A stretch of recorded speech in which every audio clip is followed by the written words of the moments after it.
Hello guys, ayan. Maggagawa ako ng ilalagay ko sa isda. Ayan o. Gagawa ako ng ilalagay ko sa isda. Yung ipapalaman ba kasi tapos ilagay ko sa oven. Balutin ko ng aluminum foil. Ayan, syempre may pasayaw-sayaw pa yan. Sasayaw na yan. Ayan, para sumarap yung aking lulutuin, kinakailangan masaya at syempre may pasayaw-sayaw pa. Ayan, lalagyan ko yan ng ginger powder. Tapos lagyan ko ng pampasarap na paminta. Ayan. Ang dami naman. Kakaunti lang kasi yung dyan lumalabas. Oh, yan. Sige, sayaw pa. May extrang sayaw pa yan. O, tapos lagyan natin ng salt. O, tapos, syempre, lagyan natin ng 1 taon na yata yung lemon sa rep. Yan. Ano kaya lasa niyan? 1 taong na yan sa rep. Yung lemon ni Ate Sally.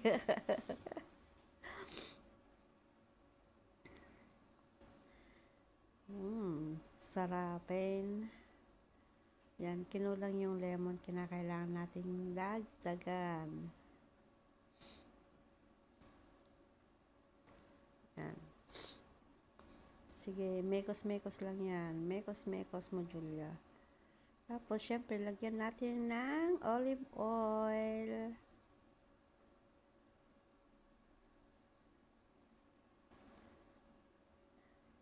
At syempre, lagyan natin ng toyong pampasarap. O, diba?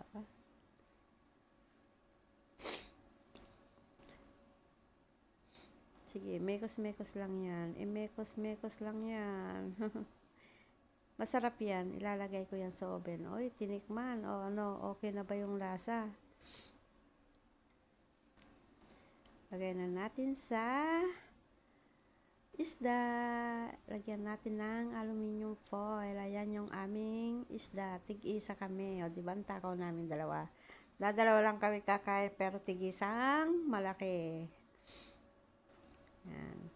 Para solve ang day off.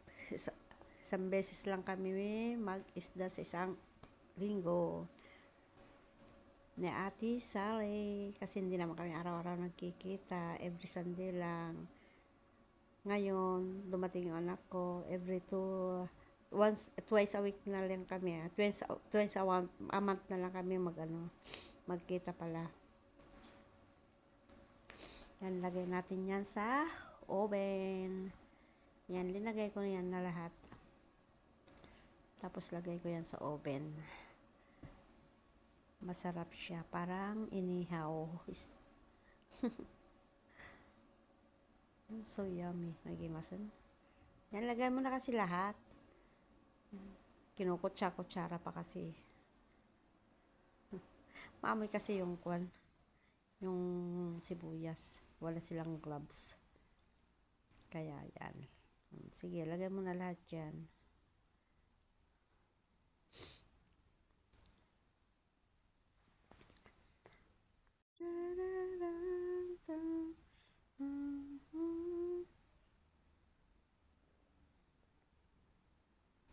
Lalagay namin yan sa oven. Kasi masarap yan.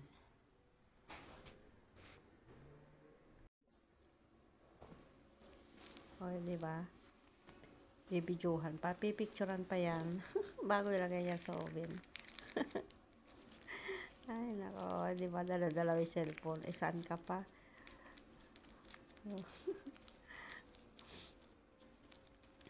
Tapos, lagyan namin ng aluminum foil. Tapos, ilagay yan sa oven ng 1 hour. Yan. Para masarap.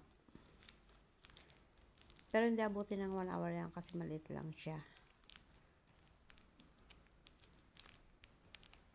So yummy. Yan. Lalagyan na yan sa oven.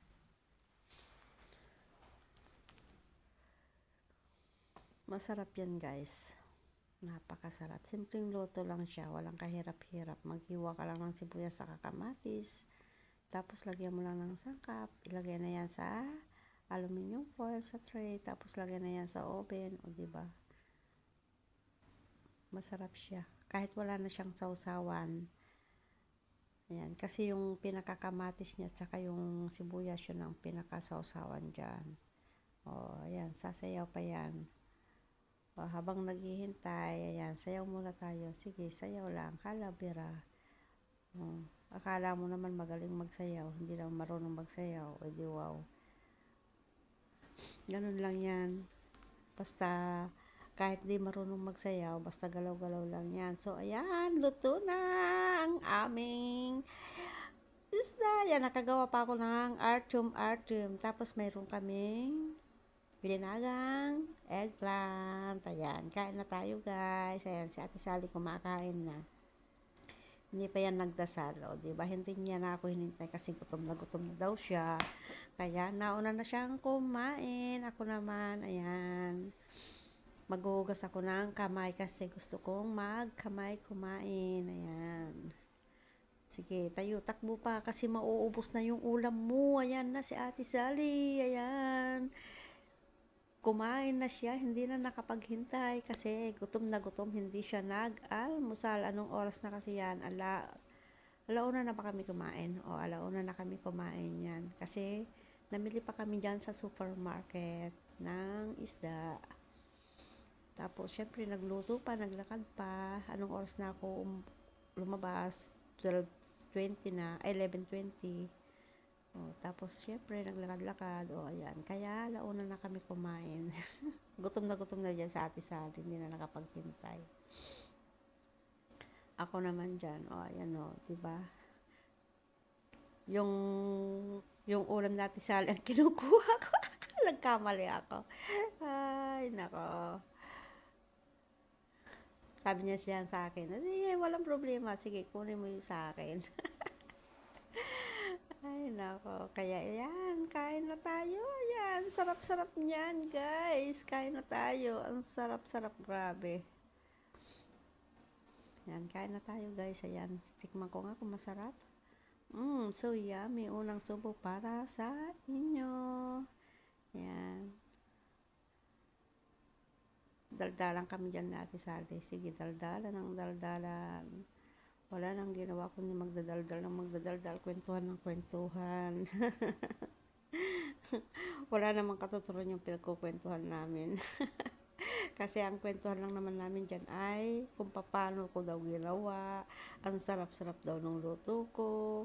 Kulang nga lang sa salt. Diba, ang dami-dami ko nang linagay ng salt. Tapos linagyan ko pa ng toyong kaunti. O diba, mataas siya magtimpla eh. Ako matabang ako magtimpla. Dati, mataas ako magtimpla. Binawasan ko. Nag-less ako ng salt. Dapat nga zero salt ako eh. Pero ayoko naman ng zero salt. Siyempre kailangan din ng salt ang ating katawan. Kaya kahit papano nagsusalt pa rin ako. Kaya, sige, kain ng kain. Makulit. Hindi pumayag na zero salt. Sabi ng doktor, zero salt daw ako. Pero ayoko naman ng zero salt. Parang wala namang lasa, wala namang kalasa-lasa yung pagkain. Kaya yan. Sige, kain pa more. Sige lang, kain pa. Dami namin kwentuhan dyan, oh. Sige lang, kain. Dami namin kwentuhan dyan. Meron kaming maritesan dyan, eh, kaya hindi po pwedeng marites. Yan, kwentuhan. Wala naman kaming sikreto dyan Ate Sally sa mga kwentuhan na yan. Kumbaga, pyroon lang kasi ako yung nag-sounds ba. May copyright. Kaya, hindi po pwede yung sound. Kaya, yan, nag-voice clip na lang ako. Para sa ganon, mabawas-bawasan ang mawala-wala ang copyright. Oh, diba? CPR pa more. Yan. Kaya guys, ayan, ang tagal namin kumain, 10 minutes yan, kain namin. Ay, nako, ang tagal namin kumain.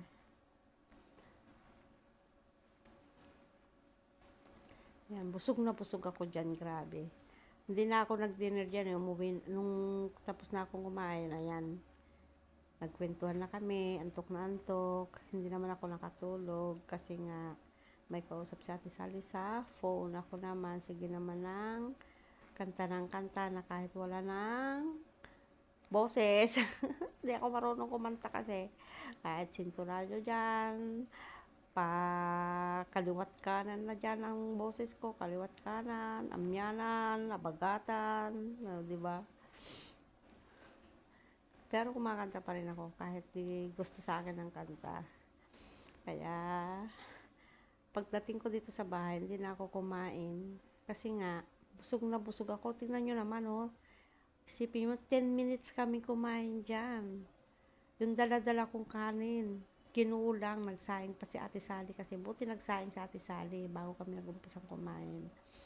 Nagsaing pa dyan. Kaya, hindi kami kinulang. Dapat pala hindi na siya nagsaing para hindi kami nabusog ng sobra-sobra. Kaya pagdating ko dito sa bahay, hindi na ako kumain ng dinner.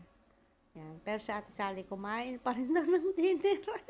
Pero ako hindi na ako kumain ng dinner. Nag-protest na lang ako kasi ang dami ko nang nakain. Ang sarap kasi ng ulam.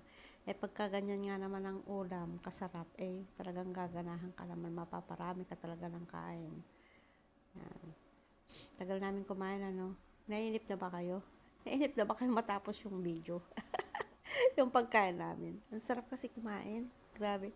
Isipin mo, dalawang malalaking feast, o, diba? Sobra. Pero hindi namin naubos yan. Ang nakain ko lang kalahati lang. Inuwi ko yung ising kalahati. O, diba? May pasyaron pa. Ganun din sa Ate Sally, hindi niya nakain yung kalahati lang ang nakain niya. Kaya yun, kinain niya ng gabi yung natira. Pero ako, inuwi ko, hindi ko kinain kasi nga kinabukasan kong kainin yung natira. Kaya meron pa akong pagkain ng kinabukasan. Kasi nga ang laki, hindi kayang ubusin. Siguro, pagka sa mga lalaki yan, yung mga malakas talagang kumain na yung kaya niyang ubusin yung isang isda. Pero ako hindi ko talaga kayang ubusin ang isang malaking isda na yan. Hindi naman sa kalakihan kasi nga yan, parang 3/4 lang yata. Kulang yan sa 1 kilo. Yung binili namin, 2 peraso. Kaya, yan. Yan si Ate Sally tapos na. Hindi pa tapos si Ate Sally dyan. Kumuha pa siya ng kanin niya. Di ba? Ginulang daw yung kanin. Ay, nako. Sarap kasing kumain. Promise. Di ba? Ang dami namin kinain. No?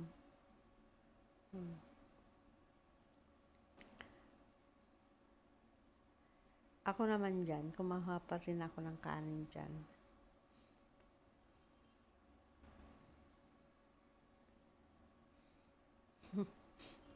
Yan, nabulunan ako dyan eh.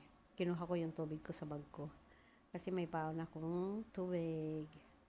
Ayan, matigas yung ano. Yan, pabubuksan ko kati sa pawakan ko. Hindi mabuksan, napakahigpit. Sobrang higpit, oh, di ba? Oh, ang higpit ng pagkasara ng bottle. Nabulunan na ako dyan eh, ayaw mabuksan. Nagtulungan na nga kami dyan ni Ate Sally. Yan, kumuha pa ng kanin si Ate Sally. Nagutom siya ng gusto kasi nga hindi siya nag-almusal. Ako naman, nag-almusal naman ako dyan. Bago ako umalis dito sa bahay, kumain ako ng biskwit. Tapos, nagkape ako. So, ayan. Pero ang takaw ko, subo ng subo. Ang dami kong nakain. Kaya, kain pa more. Sige lang.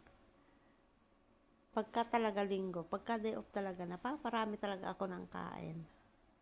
Ang dami ko talaga nakakain pagka linggo. Dadalaw lang kami ha. Pero ang takaw namin, no, di ba? Wala nang gala-gala. So, dyan na lang kami. Nagluto sa bahay. Wala kasi yung amo ni Ate Sally. Nasa Paris. Kaya habang wala yung mga amo ni Ate Sally, di dyan muna ako mag-stay dyan sa bahay nila. Dyan kami mag-stay. maghapon, walang gala-gala, dyan lang, paikot-ikot lang sa bahay nila. Hindi kasi makagala kasi nga, naka-renew pa yung papel niya. Yan. Sarap kumain talaga, oo. Takaw namin, tagal namin hindi matapos-tapos, oh. Ano yan?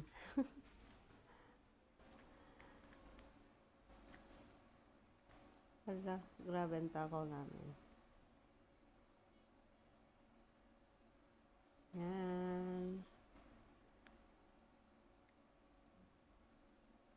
Sarap kasi kumain. Kayo ba guys, ganyan din ba kayo katagal kumain?